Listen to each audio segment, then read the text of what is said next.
School കുട്ടികൾക്ക് reuse ചലഞ്ചുമായി ഇടുക്കി ജില്ലാ കളക്ടർ വി വിഘ്നേശ്വരി. വിദ്യാർത്ഥികൾക്കിടയിൽ പുനരുപയോഗശീലം വളർത്തിയെടുക്കുക, വിഭവങ്ങളുടെ പരമാവധി ഉപഭോഗം ഉറപ്പാക്കുക എന്ന ലക്ഷ്യത്തോടെ ശുചിത്വ മിഷൻ നടപ്പാക്കുന്ന practice reuse be a green champ പദ്ധതിക്കാണ് ഇടുക്കി ജില്ലയിൽ തുടക്കമായത്. പഴയ ബാഗും കുടയും യൂണിഫോമും ചെരുപ്പുമെല്ലാം ഉപയോഗയോഗ്യമാണെങ്കിലും അത് ഉപയോഗിക്കുന്നത് നാണക്കേടായി കാണുന്ന വലിയൊരു വിഭാഗം നമുക്കിടയിലുണ്ട്. എന്നാൽ അത് ശരിയായ മനോഭാവമല്ല എന്ന് ജില്ലാ കളക്ടർ വി വിഘ്നേശ്വരി പറഞ്ഞു. ഏറ്റവും പ്രിയപ്പെട്ട കുട്ടികളെ, നമുക്ക് ഈ പുതിയ വർഷം ഒരു ചാലഞ്ച് കൂടി തുടങ്ങിയാലും. നിങ്ങളെല്ലാവർക്കും അറിയാം, പുതിയ സ്കൂളിലേക്ക് പുതിയ വർഷത്തിലേക്ക് നമ്മൾ പോകുമ്പോൾ എല്ലാവർക്കും ഒരു ചിന്ത കൊണ്ട് എല്ലാം പുതിയത് മേടിക്കണം. ബാഗ് ആവട്ടെ, യൂണിഫോം ആവട്ടെ, കുട ആവട്ടെ.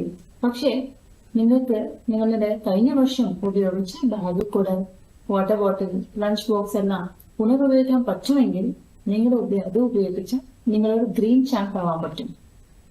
നമ്മുടെ ജില്ലാ ഭരണകൂടവും ശുചിത്വ മിഷൻ സ്കൂൾ എഡ്യൂക്കേഷൻ ഡിപ്പാർട്ട്മെന്റും കൂടി ഇങ്ങനെ ഒരു ക്യാമ്പയിൻ തുടങ്ങുകയാണ്.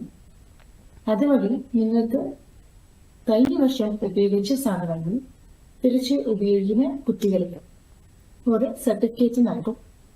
3-ലധികം സാധനങ്ങൾ തിരിച്ചു ഉപയോഗിക്കുന്നുണ്ടെങ്കിൽ, നിങ്ങളുടെ ബാഗ്, യൂണിഫോം, കുട എല്ലാം തിരിച്ചു ഉപയോഗിക്കുന്നുണ്ടെങ്കിൽ നിങ്ങൾക്ക് ഒരു നല്ല സമ്മാനം കിട്ടും. ഇന്നു മുതൽ 10 വരെയാണ് ക്യാമ്പയിൻ നടക്കുക.